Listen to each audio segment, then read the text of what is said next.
So decided to go ahead and make a video build series on some modifications that I did on my snowmobile to make a Fatbike trail specific grooming sled.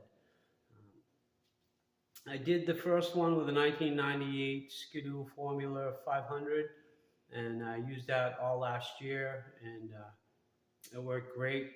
Prior to that, I was using a Snow Dog, and any of you guys ever used the Snow Dog knows it takes a lot out. It takes a lot out of you. I could do maybe 2 to 3 hours a week, maybe 2 nights a week with the Snow Dog. Whereas with the snowmobile, I can groom, 3, 4, 5 nights a week, 2 or 3 hours at a pop, and it's actually a lot of fun. So definitely worth doing. The advantages, besides not being too rough on your body, is with the snowmobile, I can groom a lot more terrain. I can groom off-camera terrain. I can groom steep terrain. I can groom technical stuff, and it's a lot. Again, it's a lot easier to control the sled because you're on top of it and you're not behind it. So it makes a huge difference. Well, the plan is to show you on the sled on the left, which is a 1990 Polaris. It's a Trail Deluxe, and I just completed that this year, about a week ago. I'm going to use that as an example, and then I'm going to show you how I did that with the snowmobile on the right, which is a 1998 Polaris Indy Trail. Sled, the chassis are real similar, so it'll be a real good example. The modification is going to include narrowing the ski stance, installing a Predator, Harbor Freight Predator 459cc 4-stroke motor, and a Comet clutch drive assembly.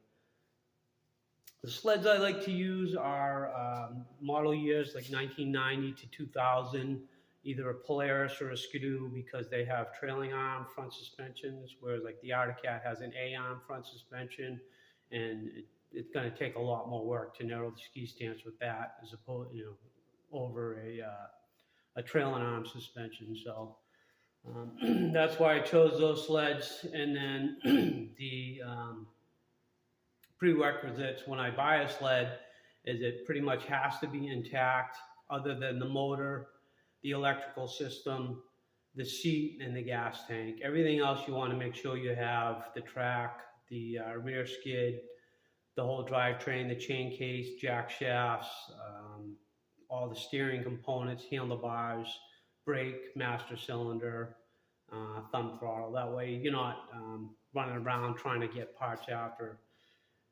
The sleds that I use, the 1990 to 2000, are a dime a dozen, so they're pretty cheap. I think the one on the right, I just paid $200 for that, and that has a brand new track on it, and it has, everything I want on it as far as the prerequisites go.